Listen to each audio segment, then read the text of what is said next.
Good afternoon, class. I wanted to give you guys a rough idea of how to go about Essay 2, which is the second higher stakes assignment that you have to complete for this class, right? So if we go to course content, you will see that I gave you a classification and division Portland document here for you to use.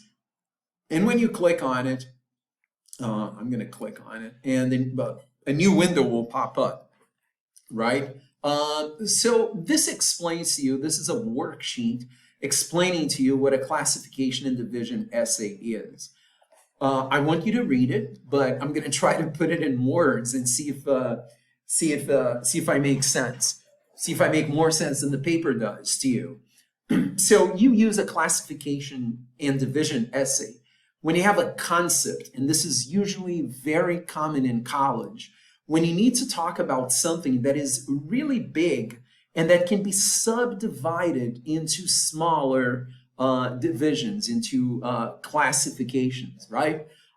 Sometimes what you need to discuss is very, very large, right? And the way that you can do it is you can make it easier for people if you go up one level of complexity to say what general concept it is, and then you divide it into smaller concepts that people may have seen already, right? So that is a division process, right? When you put it into different categories. So this paper explains to you that there are two things. There is the concept that you're trying to classify, right? That you're putting into categories. And then there's the principle by which you're arriving at these categories. So for example, the example here, right? If you want your categories to be clear and consistent when you create a classification, make sure that you follow these two rules.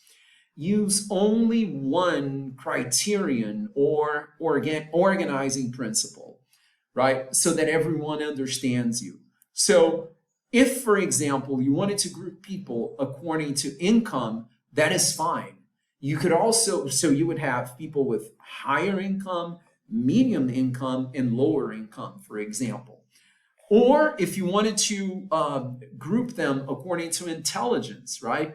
People who have intelligence that is mostly focused on numbers, people who have intelligence that is mostly focused on the social aspects, and people who have intelligence that is mostly focused on the creative aspects, right? So three types of intelligence, three types of income.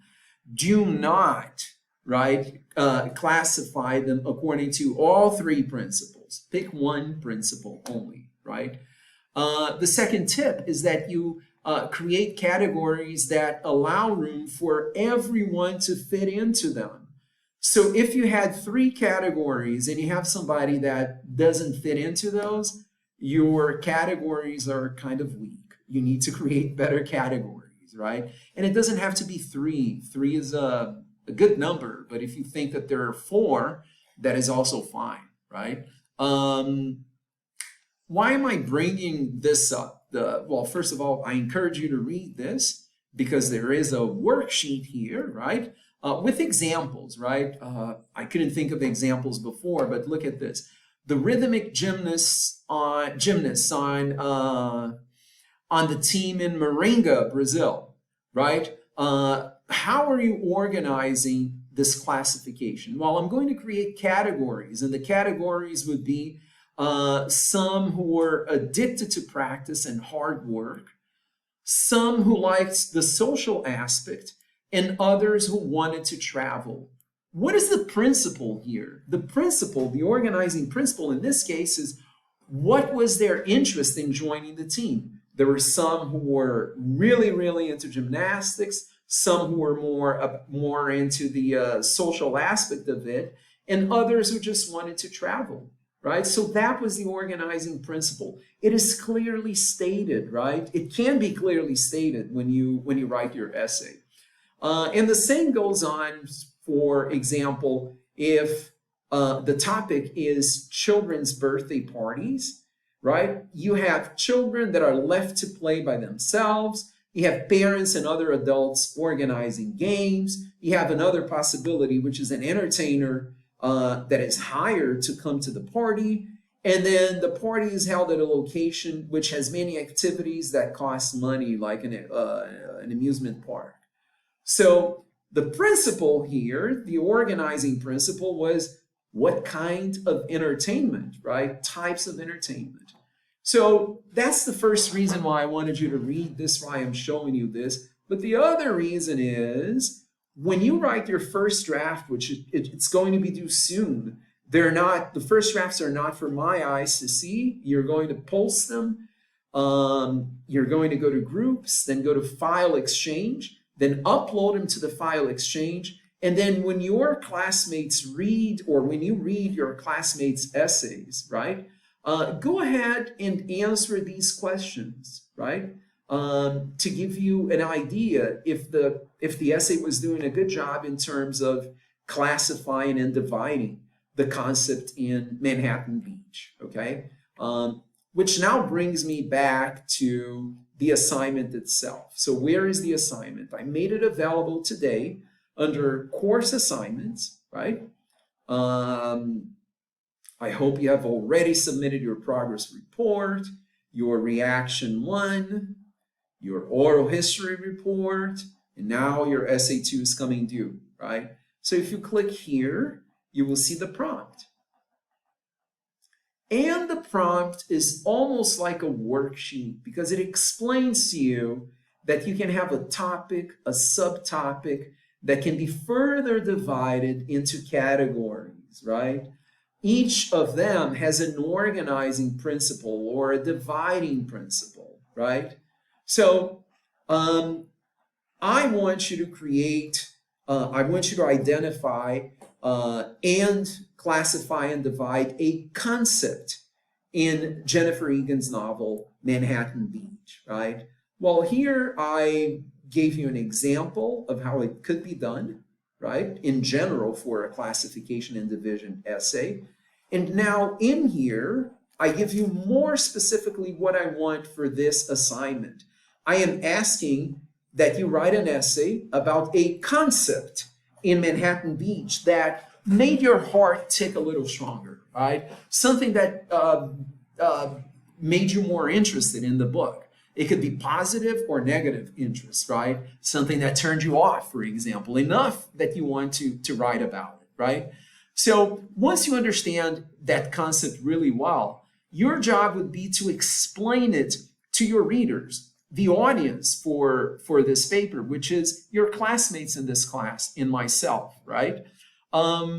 You want to think about how you can explain it to people based on what they already know. And what do they know? They've read the book as much as you have, or at least should have, right?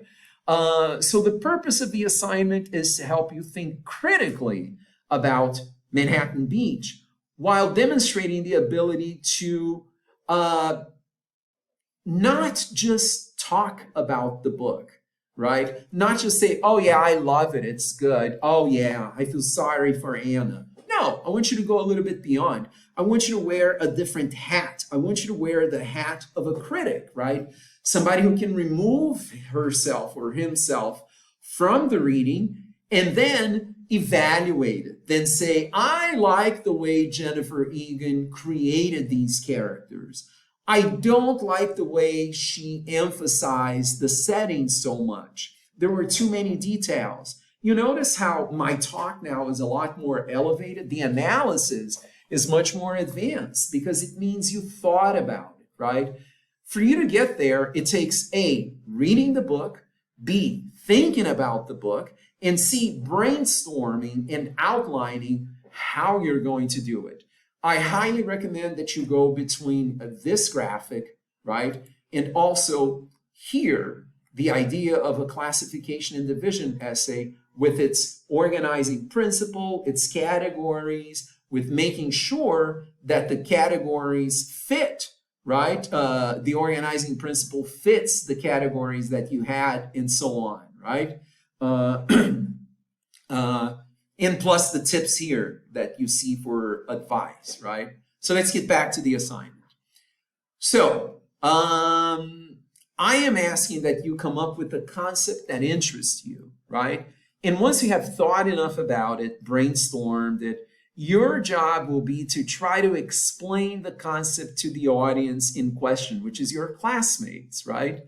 I want you to think critically about this work of literature, and I also want you to show the ability to analyze it, right?